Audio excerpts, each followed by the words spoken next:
Usia remaja biasanya memiliki rasa penasaran yang tinggi dan cenderung berani mengambil risiko tanpa mempertimbangkan terlebih dahulu, sehingga terjebak dalam beberapa permasalahan seperti merokok, nafsa, dan kehamilan remaja. Sebagai kader, penting untuk mengingatkan sasaran usia sekolah dan remaja untuk memikirkan terlebih dahulu setiap keputusan yang akan mereka ambil. Karena jika tidak, maka mereka akan jatuh ke dalam perilaku berisiko dan mungkin harus menanggung akibat jangka pendek dan jangka panjang dalam berbagai masalah kesehatan fisik dan psikososial. Berikut ini adalah beberapa materi penyuluhan yang dapat Anda berikan kepada sasaran terkait permasalahan remaja. Akhir-akhir ini jenis rokok semakin berkembang, yang sebelumnya hanya menggunakan tembakau menjadi rokok modern berbasis elektrik. Rokok, baik itu jenis konvensional maupun jenis elektrik, memiliki bahaya yang sama. Dalam satu batang rokok, terdapat sekitar 4.000 jenis senyawa kimia dengan rincian 400 zat berbahaya, serta 43 zat diantaranya merupakan penyebab kanker.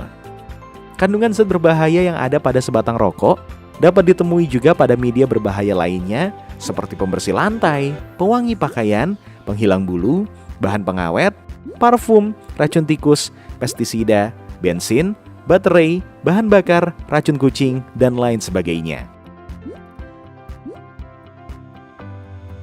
Rokok elektrik juga memiliki bahaya yang sama dengan rokok tembakau. Utamanya terkandung pada cairan yang terdapat pada rokok elektrik tersebut.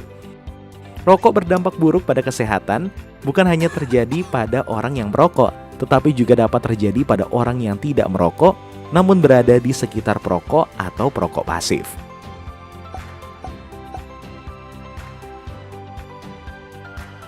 Pernah mendengar istilah nafza? Nafza merupakan singkatan dari narkotika, psikotropika, dan zat aditif. Nafza adalah zat atau bahan berbahaya yang mempengaruhi kondisi kejiwaan atau psikologi seseorang sehingga mengalami kecanduan atau ketergantungan terhadap zat atau bahan tersebut.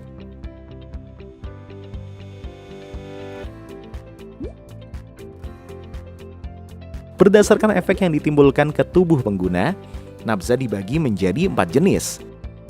Jenis pertama adalah stimulan. Nafza jenis ini dapat merangsang fungsi tubuh dan meningkatkan gairah kerja, sehingga membuat penggunanya menjadi aktif, segar, dan bersemangat.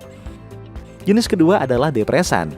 Nafza jenis ini dapat mengurangi aktivitas fungsional tubuh, sehingga membuat penggunanya menjadi tenang dan tertidur, bahkan bisa tak sadarkan diri. Jenis ketiga adalah halusinogen. Nafza jenis ini dapat membuat penggunanya berhalusinasi, sehingga perasaan dan pikirannya dapat terganggu. Jenis keempat adalah zat adiktif. Konsumsi pada nafza jenis ini dapat menimbulkan ketergantungan dan mengubah perilaku penggunanya. Selain bahan yang tadi sudah disebutkan, remaja juga bisa mendapatkan bahan yang menyebabkan teler secara mudah, seperti lem aibon, bensin, atau obat yang dimasukkan ke dalam soda. Seorang remaja yang menggunakan nafza pada awalnya hanya ingin mencoba dan terlihat keren di mata teman-temannya. Setelah beberapa waktu, remaja tersebut akan mengalami kecanduan dan semakin menjauh dari keluarga dan teman di sekitarnya. Selain dampak kesehatan, remaja tersebut akan terjebak pada dunia kriminalitas yang akan menghancurkan masa depannya. Baik itu rokok atau nafza, memiliki dampak yang sangat memprihatinkan bagi remaja. Nah, selain kedua itu, masih ada satu lagi permasalahan usia remaja yang juga perlu menjadi perhatian kita bersama. Apa itu? Yuk kita lanjutkan lagi.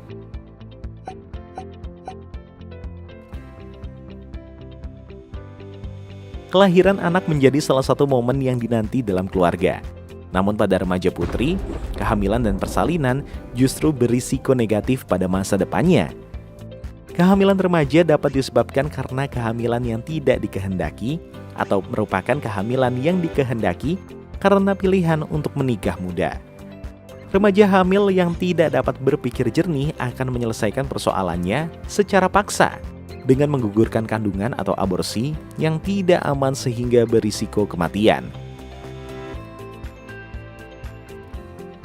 Jika remaja tersebut melanjutkan kehamilannya hingga persalinan, maka remaja berisiko menyebabkan bayi terlahir prematur dan berat badan bayi lahir rendah, sehingga memerlukan perawatan lanjutan. Remaja yang sudah memiliki anak tidak dapat melanjutkan pendidikannya, sehingga keluarganya akan terjebak dalam jurang kemiskinan. Jika anak diketahui sudah mengalami salah satu dari ketiga permasalahan tersebut, maka orang tua dan keluarga disarankan untuk tetap tenang, tidak menghakimi anak, dan mencari bantuan profesional. Sebagai kader, penyuluhan bahaya merokok, nabza, dan kehamilan remaja dapat dilakukan dengan memberikan edukasi, baik itu kepada masyarakat umum ataupun langsung kepada sasaran anak usia sekolah dan remaja serta orang tua. Kader dapat menanamkan kepercayaan diri pada remaja, kemampuan berpikir kritis, serta pengendalian emosi dan stres.